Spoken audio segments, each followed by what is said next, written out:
شهر رمضان الذي أنزل فيه القرآن هدى للناس وبينات من الهدى والفرقان فمن شهد منكم الشهر فليصمه ومن كان مريضا أو على سفر فعدة من أيام أخر. السلام علیکم ورحمۃ اللہ وبرکاتہ. قرآن حکیم کے 12ویں پارے کی تفسیر کا خلاصہ پیش کیا جا رہا ہے. سورہ ہود چل رہی ہے. آپ کو معلوم ہے کہ ایک نبی کا نام ہے.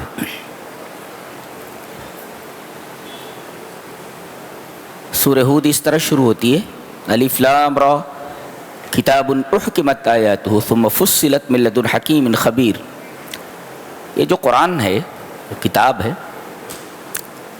اس کی آیتوں کو ہم نے محکم بنایا ہے. محکم کا مطلب یہ ہے کہ بہت آسانی سے سمجھ میں آ جائے، جس کا ایک ہی مطلب ہوتا ہے، اس میں کئی مطالب نہیں ہوتے. یہ صفت متشابہ آیات کی ہے. تو ہم نے اس کتاب کو محکم بنایا ہے، اور ایک محکم کا مطلب ہوتا ہے مضبوط، یعنی سالمتم من الاخلال والتناقضات، یعنی اس میں کوئی خرابی نہیں ہے، مضبوط ہے اور تناقض نہیں ہے. تناقض کا مطلب یہ ہے کہ ایک آیت دوسری آیت سے ٹکراتی نہیں ہے، کہ ایک آیت میں کچھ کہا گیا ہو پھر اس کا بالکل الٹا برعکس کسی دوسری آیت کے اندر بات کہی گئی ہو، ایسا بھی نہیں ہے.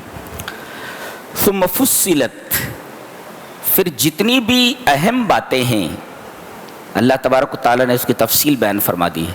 فصلت کا ایک مطلب اور بھی ہے کہ یہ ایک بعد دیگر نازل ہوئی ہے، جملہ واحدہ ایک ساتھ کتابی شکل میں نبی کریم صلی اللہ علیہ وسلم کو نہیں دی گئی. پھر مقصد بتایا جا رہا ہے اس کتاب کے نازل کیے جانے کا. سب سے پہلا اور بنیادی مقصد یہ ہے اللہ تعبد الا اللہ، اللہ کے علاوہ کسی کی عبادت نہیں ہونی چاہیے. یہ قرآن حکیم کا ایک بنیادی مقصد ہے، اور اس کے نزول کی ایک بنیادی وجہ ہے. اور دوسری وجہ کیا ہے؟ وَأَنِ اسْتَغْفِرُوا رَبَّكُمْ ثُمَّ تُوبُوا إِلَيْهِ، اپنے رب سے اپنے گناہوں کی معافی چاہو اور اس سے توبہ کرو. کہتے ہیں کہ اگر آدمی اللہ کی عبادت کرے اور استغفار اور توبہ کرے، وَأَنِ اسْتَغْفِرُوا رَبَّكُمْ ثُمَّ تُوبُوا إِلَيْهِ، استغفار کرے اور توبہ کرے. استغفار اور توبہ کا مطلب بتایا جا چکا ہے. تو فائدہ کیا ہے بتایا گیا، یمتعکم متاعا حسنا الی اجل مسمى. الی اجل مسمى کا مطلب ہے موت تک، حتی الموت، موت تک کیا دے گا اللہ؟ متاع حسن دے گا. یہ متاع حسن کیا ہے؟ جو توبہ اور استغفار کے اوپر ملنے والا ہے. کہا گیا کہ موجود کے اوپر قناعت اور مفقود کے اوپر عدم غم. نہیں سمجھے؟ کہ اللہ نے جو چیز میسر کر دیا ہے، جو اس کے پاس ہے، اس پر مطمئن ہو، خوش ہو، اور جو نہیں ملا ہے اس پر غم نہ کرے. تو یہ متاع حسن ہے. اگر یہ دونوں چیزیں کسی کو مل گئیں تو سمجھو اللہ تبارک و تعالیٰ نے اسے متاع حسن دے دیا، کہ جتنا ملا ہے، جو میسر ہے، اس کے اوپر خوش ہو جائے، مطمئن ہو جائے، اور جو نہیں ملا ہے ہوس نہ کرے کہ وہ چیز مل جائے، اس کے غم میں نہ پڑے. یہ ہے متاع حسن، اور یہ بہت بڑی دولت ہے، اللہ جس کو عطا کر دے. اور موت تک یہ متاع حسن اسے عطا کیا جاتا رہے گا. اور ایک فائدہ اور بھی ہے، وَيُؤْتِ كُلَّ ذِي فَضْلٍ فَضْلًا، ہر فضل والے کو اللہ اپنا فضل دے گا. یہاں اس ٹکڑے کا مطلب سمجھ لیتے ہیں. سعید ابن جبیر ہیں، وہ اس کی تفسیر کرتے ہیں. قال سعید ابن جبیر فی قوله تعالی وَيُؤْتِ كُلَّ ذِي فَضْلٍ فَضْلًا من عمل